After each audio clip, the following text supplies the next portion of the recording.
something wrong with the case, siguro po, next time, make sure na yung kaso isasampa ninyo is airtight.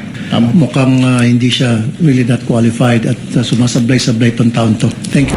So ito na nga po mga kababayan, sa wakas narinig po natin na magsalita itong si Senator Rapi Tulfo ngayon pong ika-4 na araw sa impeachment trial ni Vice President Sara Duterte. Ito daw pong pangalawang testigo o witness ay hindi daw po qualified. At bukod pa doon, ito daw po ay sablay-sablay.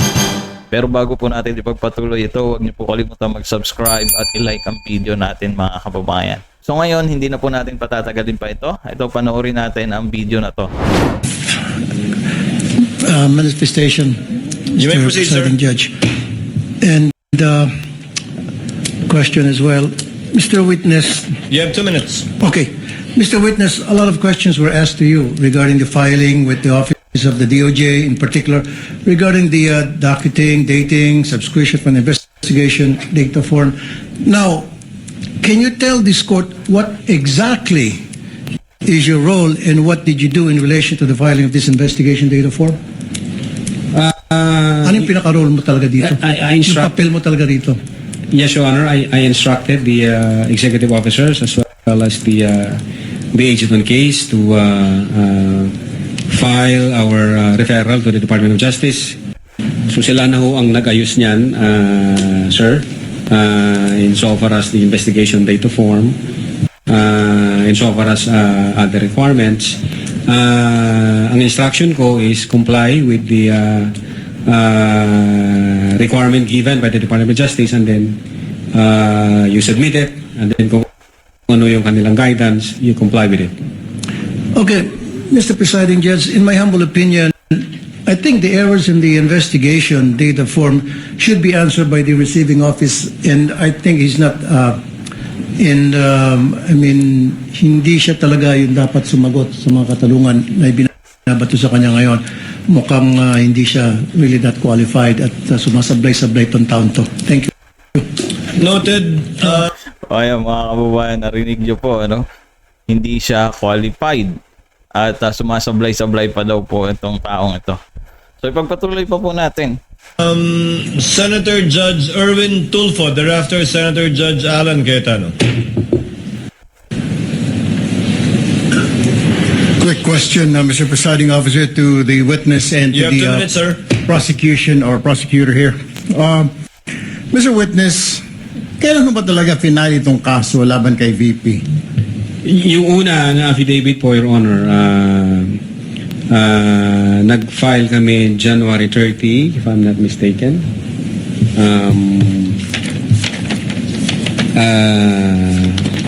Taon po, anong taon? 2025, sir. 2025. And then nag-require po ang Department of Justice ng compliance dahil sabi nga nila nung una na certification insufficient for conduct of preliminary investigation and must be referred for a case build-up.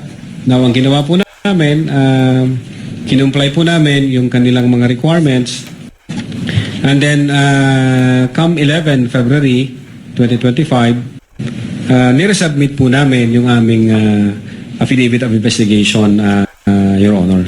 Nasa ano po itong kaso? Na isampa na po ba ng DOJ o hindi pa?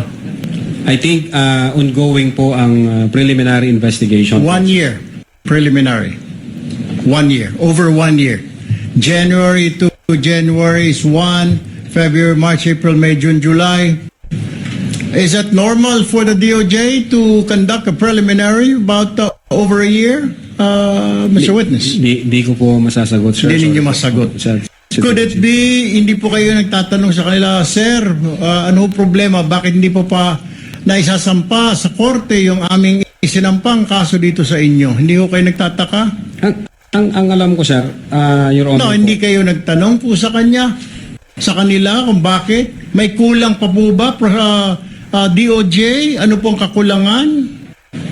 Pag ang referral po, Your Honor, is nasa DOJ na, hands off na ho kami doon, sila ho ang magde-decide noon kung paano nila ipaprocess yung dokumento. Kaya nga, hindi po kayo nagtataka. Hindi kaya, sir, dito sa mga nakita po natin mga ebidensya rito, mukhang sablay-sablay, parang minadali ho ninyo. Ay kaya nagkakaproblema ho tayo sa mga korte natin na i-dismiss sa mga kaso dahil kulang ang mga dokumento at parang minadali. But nevertheless, you don't have to answer me that. Let me direct my question now to the prosecutors. Mr. Prosecutor, Yes. ito po mga ebidensya na nakita ho natin, hindi pa ninyo ni-review na may mga nakita, hindi nyo nakita itong inconsistencies. Doon nga po sa sinasabi ng defense na pinirmahan, sinubscribe, pero mas maaga yung pagtanggap. Your Honor, as to whether we perused that, Your Honor, please, unfortunately, we were not party to the preparation of this. No, but this was document. submitted Yes, Your Honor. as evidence, right? Yes, Your Honor, please. Yes, Your Honor, please. That's why this Pero- witness is more than competent to answer that. But the main point of the prosecution, Your Honor, please, they already filed and complied with these requirements and addressed these defects, if you may, by filing a February 10, 2025 affidavit investigation. That's why, if you have observed our good Senator Judge, we have been objecting as to the relevance of this. Exactly because what is in contention now is the latest affidavit of investigation that is now pending before the DOJ, Your Honor, please.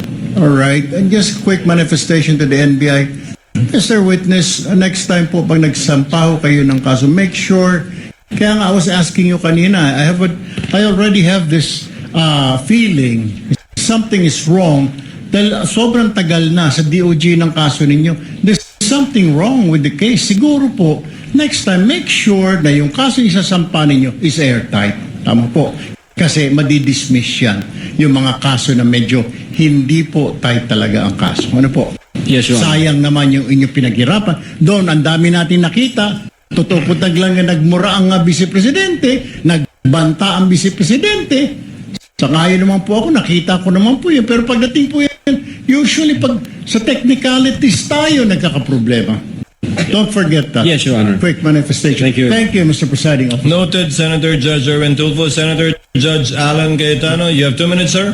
Less than 2 minutes, quick clarification lang. So January 30, yung unang affidavit of investigation. Yes, Tama? sir. January 30, tapos February 5, yun yung sagot ng DOJ na may 7 notes. Yes, Your Honor. At February 5, yun din ang filing nung impeachment complaint against against Vice President Sara Duterte. And then, which you said wala kang knowledge doon. I'm just looking at the dates.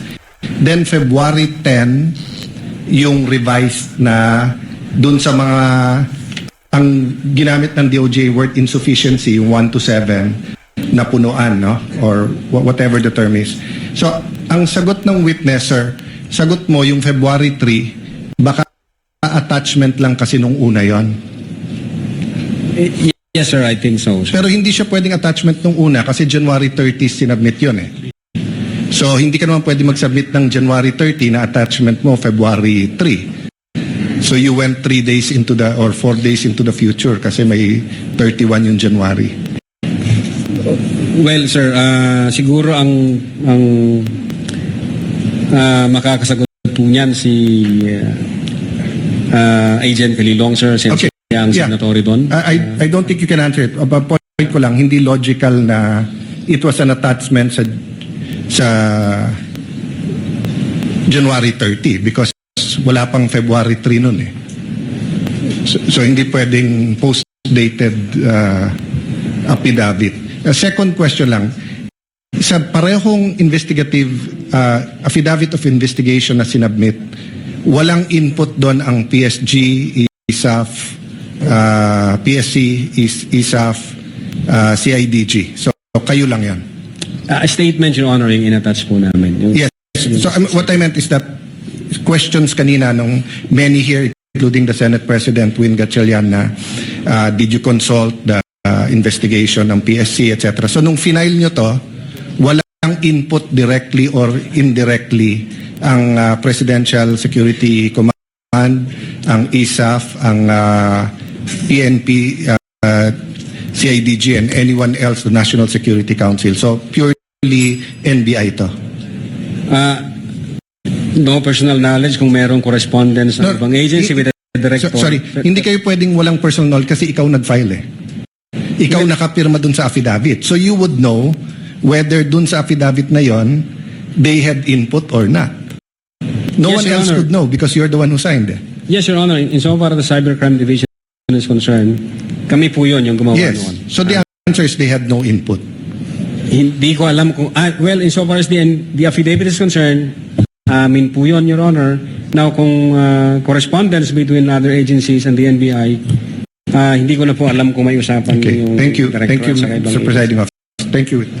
So yan nga po mga kababayan, narinig po natin itong naging pahayag po dito ni Senator Rapi Tulfo at itong paggisa rin po nitong ni Senator Alan Cayetano po dito, no, sa pangalawang testigo.